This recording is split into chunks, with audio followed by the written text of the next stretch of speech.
Mina quickly writes to Lucy, describing Jonathan's frail condition after his incredible ordeal. She tells how Sister Agatha was so wonderfully discreet about Jonathan's strange ravings, and how Jonathan himself just wants to forget everything that happened. Then Jonathan very seriously gives his notebook to Mina, asking her to keep its secrets from him unless it's absolutely necessary. And guess what? They decide to get married right away. Mina is now just waiting for Sister Agatha's answer about all the wedding plans.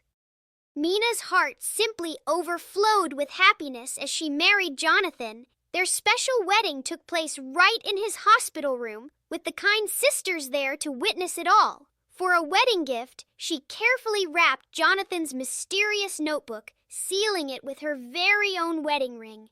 She promised him, "I will never open this unless it's for your sake or a very important duty."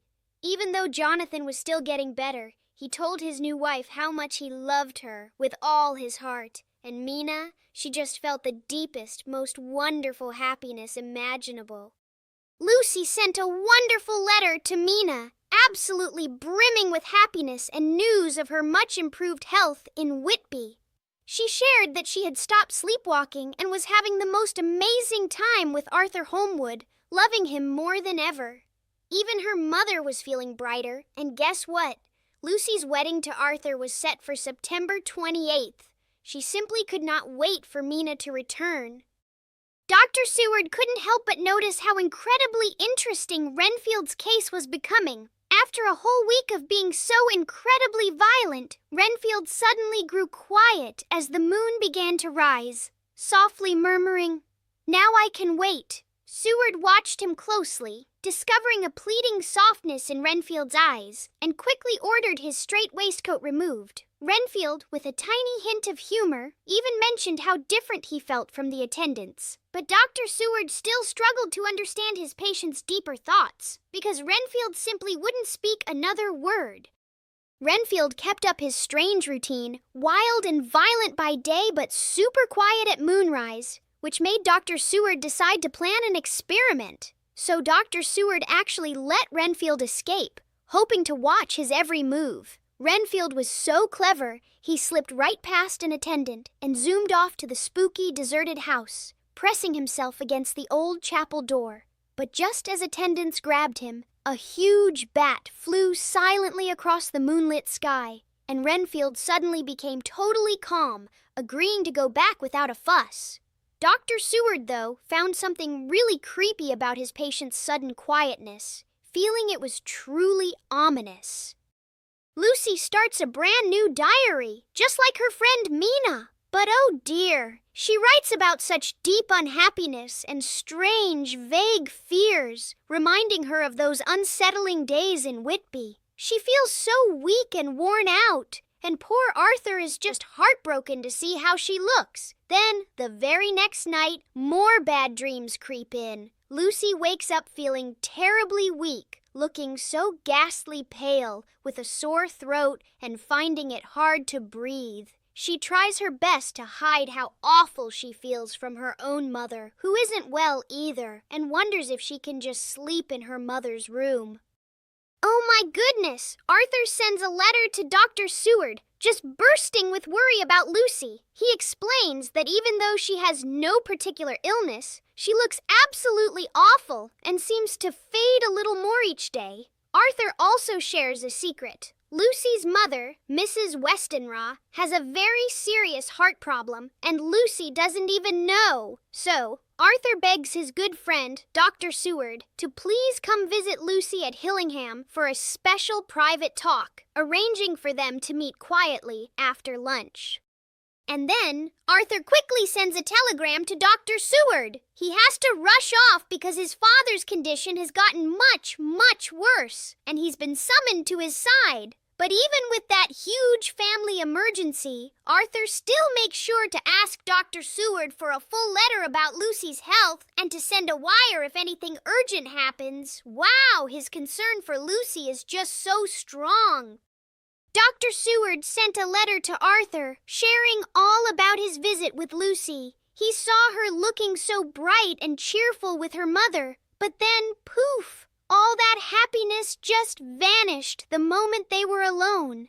Dr. Seward noticed how incredibly pale she looked, almost bloodless. By a little accident, he even tested her blood, and it seemed perfectly normal. So, thinking it must be something in her mind, especially with Lucy complaining of breathlessness and frightening dreams, he quickly wrote to his wise old mentor, Professor Van Helsing in Amsterdam, asking him to rush to London to help with Lucy's mysterious illness.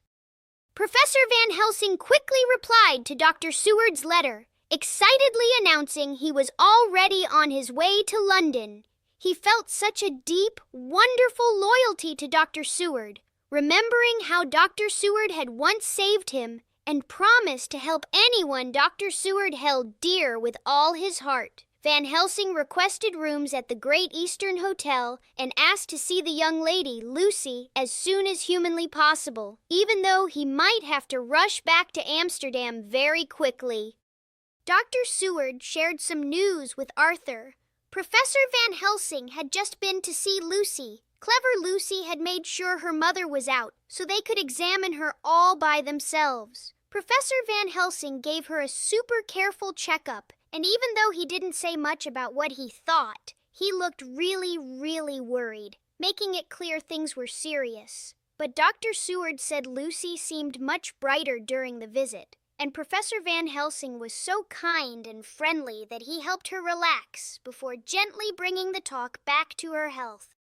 Dr. Seward kept telling Arthur all about Van Helsing's time with Lucy. The professor looked at her so carefully and couldn't find anything wrong with her body, but he did agree she'd lost a lot of blood. Then he sent Dr. Seward out of the room to talk to Lucy all by himself. When he called Seward back in, he still looked very serious, but he didn't say what was wrong, just that he needed to think, and asked for telegrams every single day. Van Helsing said he was so interested in Lucy and her case before he left for Amsterdam, leaving Dr. Seward to watch over her very, very carefully. Dr. Seward recorded another truly peculiar incident with Renfield. Just before noon, Renfield became incredibly restless, then burst into a violent frenzy that took several attendants to restrain him. But after only about 5 minutes, he suddenly sank into a deep melancholy. Seward noted how absolutely appalling Renfield's screams were, disturbing all the other patients and hinting at a powerful, unsettling influence. Later that day, Dr. Seward found Renfield surprisingly happy and contented. He was busy catching flies and marking his captures. Renfield even apologized for his earlier behavior and asked to return to his room with his notebook. There, he spread sugar on the windowsill, attracting flies, but now he carefully collected them in a box, searching for a spider. But when Dr. Seward tried to question him about the past days, Renfield suddenly became sad, murmuring, all over. He has deserted me. No hope for me now, unless I do it for myself." Then, just as abruptly, he asked for more sugar. Back from visiting Lucy, Dr. Seward heard Renfield yelling again, just as the sun began to dip below London. But as that big red sun finally vanished, Renfield's wild frenzy just melted away. He calmly slid right out of his attendant's hands, then brushed away sugar crumbs, emptied his fly box, tossed it aside, and slammed the window shut, declaring, "I am sick of all that rubbish." Seward couldn't help but wonder if the sun itself had some strange, powerful influence, just like the moon affects others. Dr. Seward sent a flurry of telegrams to Professor Van Helsing, all the way in Amsterdam, about Lucy's condition. The first 2 messages were so hopeful, reporting her good appetite, natural sleep, and returning color. But then, the final telegram brought truly terrible news. Lucy had taken a sudden, awful turn for the worse. Dr. Seward urgently called Van Helsing to London, deciding to wait to tell Arthur Holmwood until he could consult with the professor first.